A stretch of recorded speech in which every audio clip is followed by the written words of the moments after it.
एक घना और अंधकारमय जंगल था जिसे लोग भूतिया जंगल के नाम से जानते थे। इस जंगल की एक रहस्यमयी और डरावनी छवि थी और आसपास के गांव के लोग इस जंगल के पास जाने से डरते थे। उनका मानना था कि जंगल में भूत प्रेत रहते हैं और यह जंगल श्रापित है। एक दिन अर्जुन नाम का एक बहादुर लड़का इस भूतिया जंगल के रहस्य को जानने के लिए निकला। गांव वालों की चेतावनी के बावजूद उसने एक मशाल और साहस से भरा दिल लेकर जंगल में कदम रखा। जैसे जैसे वह जंगल के अंदर बढ़ता गया, उसने अजीब आवाजें सुनी, छायाएं हिलती देखीं और हवा ठंडी होती महसूस की। अर्जुन चलता रहा और जंगल के बीचों बीच एक पुराना परित्यक्त मंदिर पाया। मंदिर लताओं और काई से ढका हुआ था और उसकी दीवारों पर अजीब नक्शे बने हुए थे। जैसे ही अर्जुन मंदिर के पास पहुंचा, उसने सुना कि कोई फुसफुसाकर उसका नाम पुकार रहा है।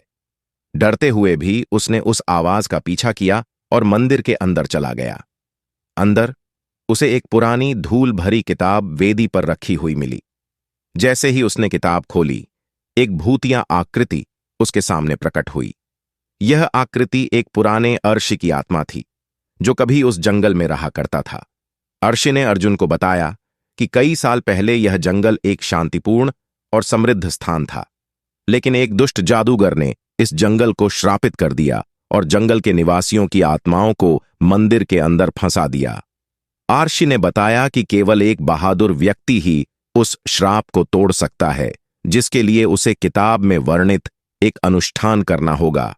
अर्जुन ने उनकी मदद करने का निश्चय किया और अनुष्ठान करने के लिए आवश्यक सामग्री एकत्र की। उसने निर्देशों का पालन करते हुए अनुष्ठान पूरा किया। जैसे ही अनुष्ठान पूरा हुआ, मंदिर में तेज रोशनी फैल गई और आत्माएं अपने श्राप से मुक्त हो गईं।